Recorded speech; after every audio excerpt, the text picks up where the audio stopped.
आमचे हे परीट आणि पाटील आलेले आहेत. आपण त्यांचं स्वागत करूया.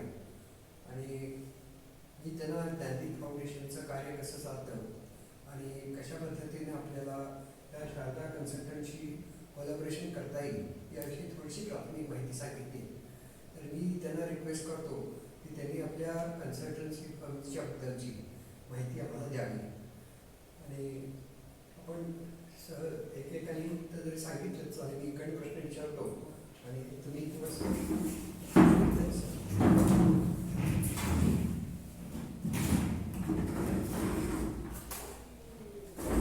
प्रथम आपण प्रत्येकाची ओळख करून घ्या आणि कंपनीची ओळख करून. नमस्ते, मी शेखर परीट. बेसिकली आम्ही शारदा कन्सल्टंट 2017 मध्ये सुरू केले आणि आमचं बेसिक जे वर्किंग आहे ते प्रोजेक्ट मॅनेजमेंटमध्ये आम्ही काम करतो. प्रोजेक्ट प्लॅनिंग आणि प्रोजेक्ट मॅनेजमेंट. मी पुण्यामध्ये काम केलं, मुंबई मेट्रोमध्ये काम केल्यानंतर मी सांगलीमध्ये आल्यानंतर माझ्या लक्षात आलं होतं की आपल्याकडे प्रोजेक्ट मॅनेजमेंट ही कन्सेप्ट नवीन आहे, तशी वापरली जात नाही. मग आम्ही MSP वरती मायक्रोसॉफ्ट प्रोजेक्ट प्लॅनिंगवरती प्रोजेक्ट प्लॅनिंग करून त्याचा बार चार्ट करून त्याला विकली ट्राय करणे, मॉनिटर करणे, कॅश फ्लो तयार करणे, ह्या सगळ्या गोष्टी आम्ही सांगलीमध्ये सुरू केल्या. बेसिक मग स्टुडिओ ट्रिपल8मध्ये आम्ही काम केलं, त्यांच्यासोबत असोसिएट्स म्हणून डेक्कन इन्फ्रा ग्रुपसोबत काम केलं. त्याच्यानंतर कॉन्ट्रॅक्टिंगमध्ये काम केलं. आर्किटेक्ट प्रवीण माळी आहेत, त्यांच्यासोबत आम्ही काम केलं. त्यांचे बरेच प्रोजेक्ट्स आम्ही कॉन्ट्रॅक्टिंग पण केलं आणि कन्सल्टिंग पण केलं. म्हणजे टाईम, कॉस्ट अँड क्वालिटी या तिन्ही गोष्टींवरती आम्ही काम केलं. सध्या आम्ही कन्सल्टिंग आणि कॉन्ट्रॅक्टिंग या दोन्ही गोष्टीवरती कॉन्सन्ट्रेट करून काम करतो. केव्हापासून सुरुवात केली? 2017 पासून. 17 पासून. मोठी काही कामं केली? मोठी म्हणजे आता आम्ही अपार्टमेंटची वगैरे कन्सल्टिंग करतो. अच्छा. मी आता लेटेस्ट SP ऑफिस जे सांगलीमध्ये आता होत आहे त्याचं एस्टिमेशनचं काम आम्ही केलेलं आहे. एस्टिमेशन, त्याच्यानंतर त्याची स्क्रुटनी, सर्वे वगैरे टीम आहे तुमच्याकडे? हां, सर्वेची वगैरे टीम आहे. मॅनपॉवर काही आणखी? मॅनपॉवर आमच्या ऑफिसला आता 4 लोकांचा स्टाफ आहे आणि आम्ही दोघं आहोत. BE सिव्हिल आहे आणि एमी स्ट्रक्चर आहे. नमस्ते, मी शीतल पाटील. मी आणि शेखर दोघं पार्टनरशिपमध्ये फर्ममध्ये काम करतो. बेसिकली मी एमी स्ट्रक्चर आहे. माझा एक्सपिरियन्स लेक्चरशिपचा देखील आहे आणि लेक्चरशिप बरोबर सोबत कन्सल्टन्सी आणि कन्स्ट्रक्शन दोन्ही बिझनेसमध्ये आहे. स्ट्रक्चरल इंजिनियर म्हणून पण मी काम करत असतो. सरांच्या बरोबर आम्ही दोघंही construction consultancy, project management consultancy या सगळ्या फिल्ड्समध्ये काम करायची तयारी करतो. तर आता याच्यामध्ये तुम्ही जे करताय ते रिअल इस्टेटमध्ये बरंचसं काम आहे आणि रोड वगैरे इतर काही कामं केलीत का? रोड आम्ही इंटरनल रोड्समध्ये जास्त काम केलं. म्हणजे बल्क प्रोजेक्टमध्ये, प्रोजेक्ट मॅनेजमेंटमध्ये आम्ही काय करतोय की प्लॉट बघून तो डेव्हलप करून देणे टोटल. मग त्याच्यात इंटरनल सगळ्या गोष्टी येतात. इंटरनल रोड्स येतात, ड्रेनेज लाईन येते. फायनान्स जो विषय आहे, आम्ही कॉन्ट्रॅक्टिंग करत असल्यामुळे मेनली फायनान्स आम्हाला मिळत राहतो. आणि डेव्हलपमेंटचा प्रोजेक्ट असा आम्ही अजून कधी केलेला नाही. त्यामुळे आम्ही प्रयत्न नाही केला डेव्हलपमेंटमध्ये काम करायला. कॅपिटल इनिशियल कॅपिटल हे प्रत्येक वेळेला आम्हाला गुंतवावं लागतं. प्रत्येक प्रोजेक्टमध्ये थोडीफार इन्व्हेस्टमेंट असते. तुमचं ऑफिस कुठे आहे? टायटन शोरूम जे आमचं ऑफिस आहे. आता तुमचा इथे आपले श्रीराम कानिटकर MT सोसायटी कसं म्हणतात? ऍक्च्युली काय झालं की 2 वर्षापूर्वी MT सोसायटीचे एक बिल्डिंगचं फर्स्ट फ्लोअरचं एक्सपान्शनचं काम होतं आणि त्याच्यासाठी कानिटकर सरांनी मला बोलवलं होतं. ते अविनाश शेट्टे आहेत, त्याच्यामार्फत मी त्यांना भेटलो. तर त्याचं थोडं मी काम केलं होतं, पण नंतर ते काम झालं नाही. पुढं कोरोना पॅन्डेमिकमुळे ते काम झालं नाही. मग त्याच्यानंतर आमची बऱ्यापैकी अशी भेट होत राहते. तर त्याच्यातून मग खटाटोपांची शाळा होती, त्याच्यासाठी आम्ही सरांना भेटत होतो, रोबोटिक्ससाठी भेटत होतो. हे सगळे प्रयत्न चालूच आहेत की त्यामार्फत ते करता येते एज्युकेशन फील्डमध्ये. तर हे स्वतः एज्युकेशनमध्ये आहे. काय करतो की MSP हे जे सॉफ्टवेअर आहे प्रोजेक्ट मॅनेजमेंटचं, त्याचं ट्रेनिंग आणि कॉलेजेसना पण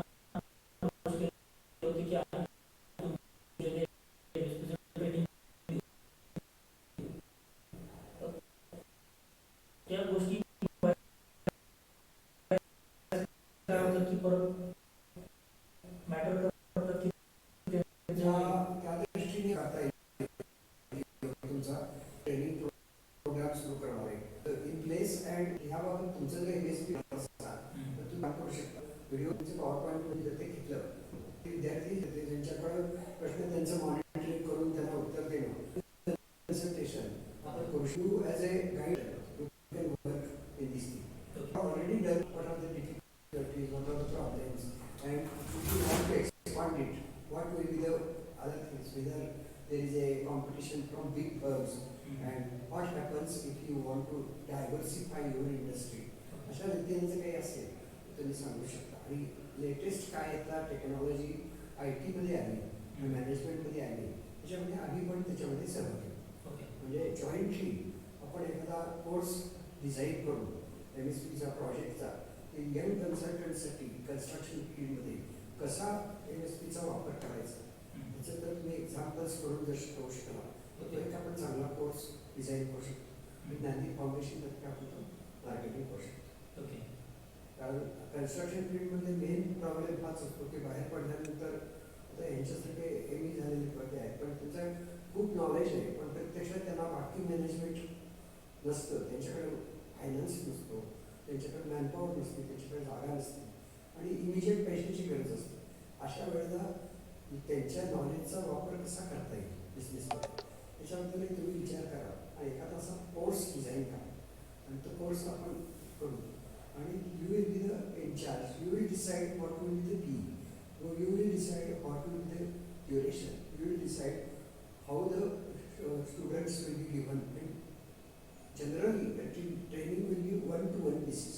When you give lectures, you should ask every student to interact with you and give personal guidance. And the fees will be given by students after they approve your training. So it is not in the college system that you first pay the fees and everything. So you have to decide with the students. If student is already learned, he is expert. In that case, you can consider that only some part is there. So, syllabus and delivery should be specific to person. But some common things you can do lectures. This is our idea. So, if you can elaborate on that regarding training. So, the consultation is one part and training is another. We also can contribute more. Yes. And I would like that if you participate in it and we start the course, there will be so many other people who will be interested in starting their own course and it will be useful for everybody. Any suggestions that you want to make on any expansion you want to make in future?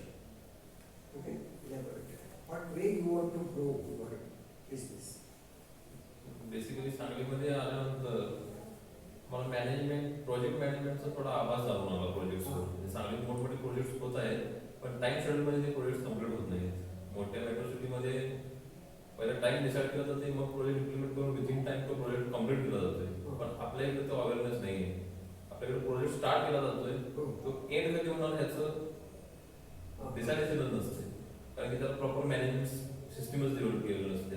Money management नसत्या, man power management नसत्या, material management नसत्या, labour management नसत्या.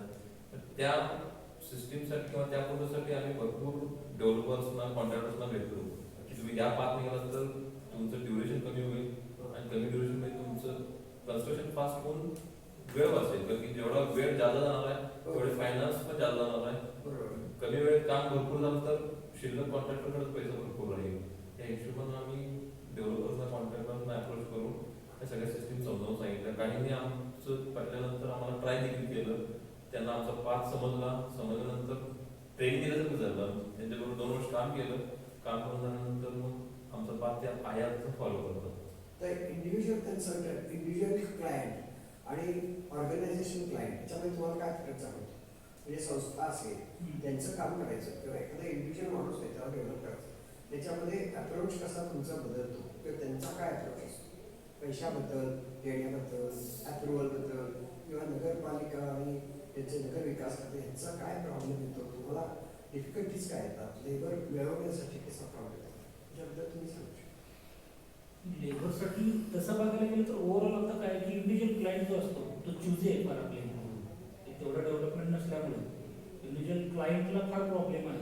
पण संस्थांसोबत जर काम केलं तर तिथं ऑलरेडी मॅनेजमेंट थोडंफार असल्यामुळे तिथं आम्हाला जास्त काही प्रॉब्लेम नाही आले.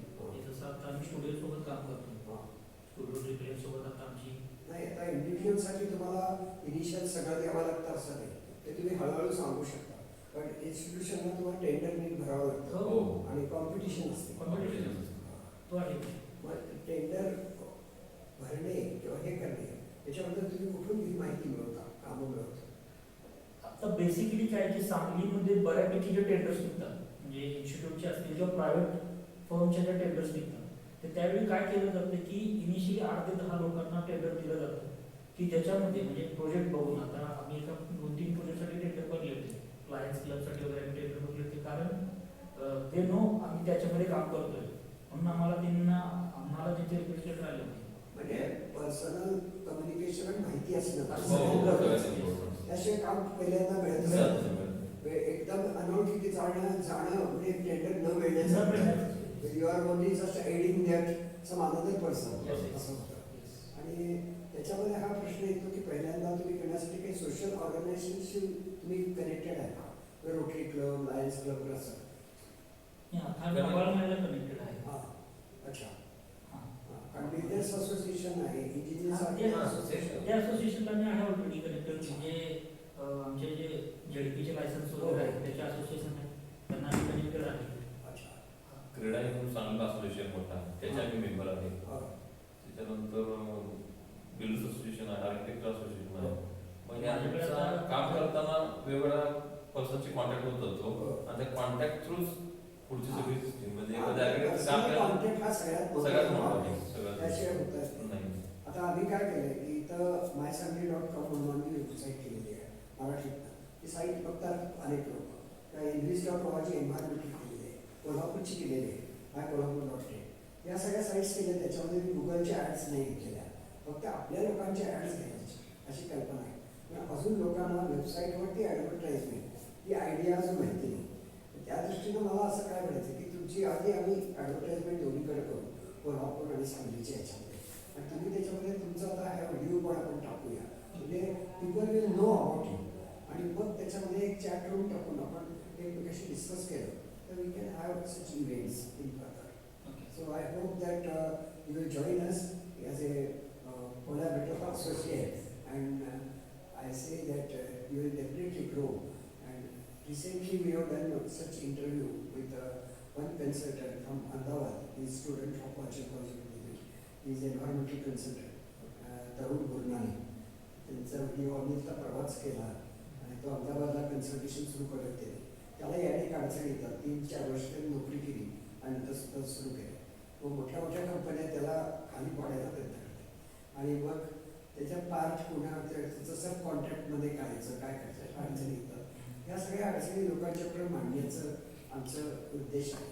त्याच्यामध्ये अधिक जास्त पैसे मिळवणं हा प्रश्न नाही आहे की अशा यंग जे अपकमिंग कॉन्ट्रॅक्टर्स आहेत त्यांना ग्रो करायचं अशी आमची कल्पना आहे. धन्यवाद तुम्ही आला.